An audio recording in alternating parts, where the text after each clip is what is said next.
I wanted to thank you for taking time to speak with me today. No problem at all. I wanted to ask you, how did this all become a reality? How did all the pieces get put together? Well, okay, so it started probably, a couple of years ago in 2023. It was Nico's 50th birthday. He's the drummer. He was just having a 50th birthday and he wanted to, basically he wanted to play a few songs and he was drinking with Fred, the guitarist.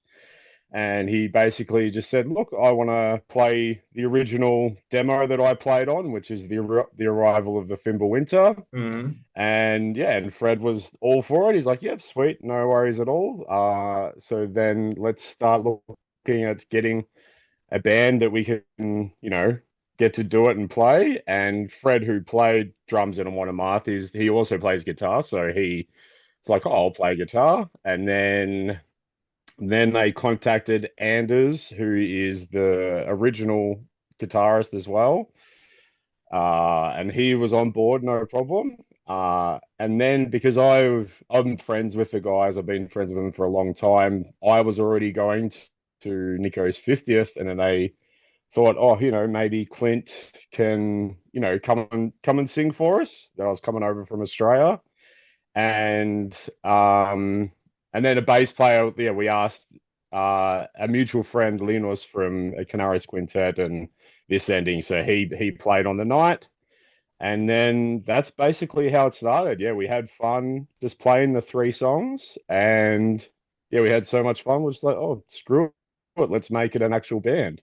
And the EP is what's come out of it so far. Yeah, and I think the main thing, two things I get from the EP is that you guys have a great community and great connection with each other. You can feel each other feeding off of each other in the EP. Yeah, definitely. I 100% agree with you with that. We've all grown up, with that old school Swedish melodic death metal. Well, clearly they were a part of it. Hmm. And then, that I've been listening to that stuff for God, like 30 years or so. So I grew up with it, always wanting to be a part of that circle. Well, I've been singing Sure. for a long time as well, but to be part of that circle now is incredible. So, and we're all on the same wavelength. We all want the same thing. Um, yeah, and it's great. Yeah, we work very well together, I think. And are you responsible for a lot of the lyrics? Yes. Yeah, I do the majority of the lyrics. Fred has had his input here and there, but the majority of it are my own, yes. The reason I was able to determine that is because the songs are felt, you feel with so much feeling and warmth in each track. Um, like a soul that soared. I thought I could really feel the power and the feeling in that song. That's great to hear. I'd love I love that you picked up on that. That song means a lot to me. That was for about a friend of mine who actually showed on Monomath when we were teenagers and we grew up together, and he was a big Monomath fan. And then after this band had started, he sadly passed away. And yeah, I asked the guys, I'm like, look, can I, write a song about him? And yeah, and that ended up being that song. And yeah, when I was recording it, it was struggle to record it. So that's why you can hear there is a lot of, pain and stuff in the song. But I think it turned out very good. Sure. And it definitely brings back that old school feel throughout the EP. I Mm. really love the feel of the album. It was like a breath of fresh air. A breath of fresh air of something that's old. Yeah, Sure. yeah. Yeah.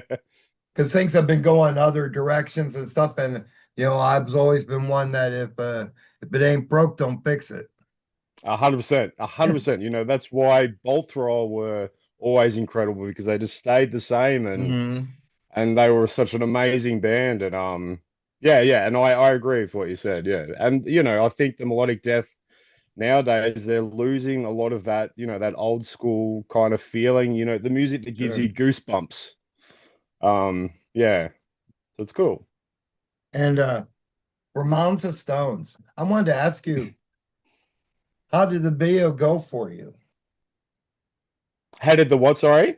How did the video go for you for Mounds of Stones? Okay. Well, I basically had nothing to do with that. That was clearly all shot in Sweden. Uh, Fred had sent, so they're our mates who filmed it all, and they yeah, basically sent him all the lyrics, and we gave him basically a rundown of kind of what we wanted. And yeah, well, I think it turned out great. Like, it's Sweden. It has amazing landscape, and everything just turned out really great. And the response has been incredible. So we're all blown away, and yeah, really happy with the end result. I wanted to ask you as well if you could speak on the album artwork and the artist that was involved with it. Yep. So that was done by Bjorn. He runs Kill Illustrations, a German German guy who's done, yeah, plenty of stuff. He's where I think Fred had worked with him before with the Monomath. So that's why we went back to him as well. He worked on a really short time frame, which was really cool. And yeah, it's basically, yeah, we wanted to capture that, what once was. So it's basically a rebirth. It's like Hmm. yeah, it was a bird trapped in ice with barbed wire and stuff, and then it will soon melt and be rebirthed. But yeah, we were blown away with the cover, and same with the Mounds of Stones, our single artwork. I was also blown away with that one. And now that you all the pieces are together, Hmm. do you have material that you're still working on at this point for a future release? Yes, we have four songs, basically. Yeah, like 80% done already. So we want to, yeah, just keep the ball rolling. And yeah, hopefully by the time we play some shows next year, we'll have something else, even something small released by then, which would be cool. Mm. And is that the next step for you to go live, or will there be another video? What do you look for next? So there is some, like some lyric videos coming out. There won't be another like proper video for the Mm. EP. Live, yeah, we've already locked in. We've got shows coming up. The first show will be in Netherlands next year, in June. And so we're going to be doing some European shows around then. And then, yeah, like the next step, yeah, as I said, so hopefully record something by then. But yeah, there is songs getting written right now, which is great. That's excellent. It's great to hear because the CP, upon listening to it, just made you want more. That's what you want, yeah. Yes, absolutely. Yeah, always wanting more. So yeah, that's nice to hear. You don't know, you know, with the world today, like full lengths and EP, and everyone has such a short attention Sure. span. But I think we just wanted to test the waters just with an EP. That's the reason we did an EP, is just test the waters, see what people thought of it, and but so far so good, I think. No, absolutely. And I wanted to speak to you about your musical background. At what age did you begin? What? Okay. I think I was 14. Wow. So I've been in lots of bands over the years. I'm from a small country town in Australia, and basically, yeah, grown up with all musicians, all my mates anyway. And yeah, I've been in some bands that had record labels. Like one was Nemesium, and I'm in another band now called Munitions, which is yeah, like a black death metal kind of band. Hmm. Yeah, literally right before I go overseas next year to play with Fimbul Winter, I'm playing a few shows with Exhumed and Origin in Australia, so that should be cool. Great American bands. Yes. But yeah. Basically, been in bands since I was 14, and I don't think I'll ever stop. And yeah, as I said, this is like kind of like a dream come true to be in a band with my idols who I grew up Sure. with, and yeah, And it's great. along that musical journey, what do you feel has been the best advice that has been given to you along the way? Oh, uh, I don't know. I don't really think I've really had much advice given to me, but really the way I see it is just never stop. Always keep pushing. If you want something, which is what's happened to me, is that, if you want something, just keep trying, keep going at it, and you know what? It will come. Um, and yeah, that's literally what's happened to me. So yeah, but actual advice to me, I don't know. I don't think I've ever been given any really in to do with the music sense. Anyway, yeah. And as far as your vocals, before performing in the studio or live, is there a set regimen that you go through to warm up? No, I literally just go on stage and start singing. I, I, because I haven't been in, a really big band that does shows night after night after night after night. I have Mhm. done shows, maybe 4 nights in a row, and by the fourth night, it is pretty brutal on me.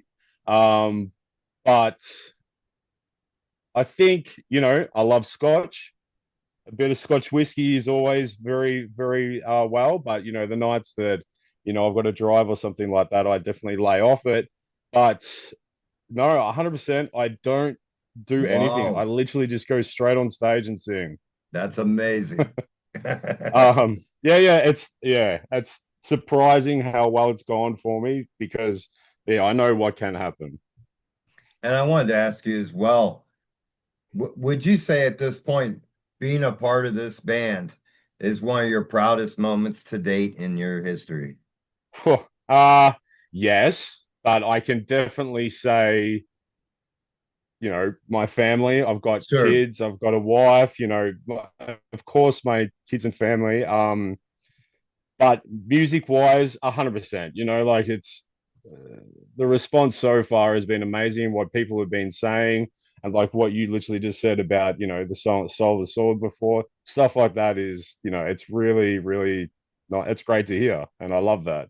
Um, and just it adds to a dream that's coming alive, which is awesome. Sure. And another thing about the EP that I love so much is the song placement, the way the songs flow from one to the other. You can definitely tell there's a lot of time spent in that. Yeah, yeah. A lot of that was Fred. So Fred is basically definitely the engine in the band. He's just so driven with it, and I love it. So I'm usually the guy in my other bands that pushes and does stuff like this, and now to be in this band with Fred with such a well-oiled machine, Sure. he just takes over and he does all that, and it's awesome. And yeah, so the picking of the songs and the order, a lot of that, we all had a say, but he was the one who chose that. And I 100% agree with it, and I think it is Mhm. great. Yeah. And would you say the material you're working on now is in the same vein as the EP? Yes. Yes. Definitely. So we're doing, um, yeah, it's kind of that mid-paced kind of stuff that we're going to try and chuck in a few more faster songs, but 100% it's in that exact same vein of the same style. Yes, of course. And speaking of the EP, what's the best way to get a hold of a physical copy and any merchandise that you have? Yep, cool. So yeah, of course, Bandcamp. That's all through us. We do all that, so we can ship worldwide. There was an issue, I think, with the US, but it's all good now. We can send all over there. The majority of the stuff is all in Sweden, getting shipped out of there. There's Cudgel, which is in Germany, is doing some merchandise, and there is I can't remember the one, but there is one in the USA as well. But I can't remember the name, and they're also doing shirts, etc. So you can buy directly from the US as Excellent. well. Yeah. Excellent. I wanted to ask you, If you could give a message to your fans, what would that message be? Uh, have a great day. Um, thanks for listening to us, and yeah, it's keep the old school spirit alive of melodic death metal, and yeah, have a great day. I wanted to take a moment to thank you, my friend, because Yeah, like I said, this EP was a great step for me to listen to and to get back to that feel of metal before. And yep. it really brought me back, and it the emotions and the feelings throughout the album really keep you hooked. And it's just a great album from top to bottom. Oh man, that's I really appreciate that. Thanks heaps for that. And yeah, that's what we're trying to do is just the nostalgia trip, which is great. Sure. Yeah, Sure. And I think it's perfect. It's perfect. And it's sometimes sometimes you have to pay homage to the roots because the roots make us what us are, and of you know, course. we go back, we can go back to rhythm and blues or whatever. At the end of the day, it's all rock and roll and it's based on rock and roll. And Yep. like I say, if something isn't broke, don't fix it, man, because it's fine, Yeah, he's exactly. I 100% agree. 100%. Well, thank you, my friend, for taking time to speak with me. It's been an absolute pleasure speaking with you. No, thanks heaps, Rob. Thanks heaps for the call. You take care and you have a great day. You too. Catch you Okay. later. Cheers.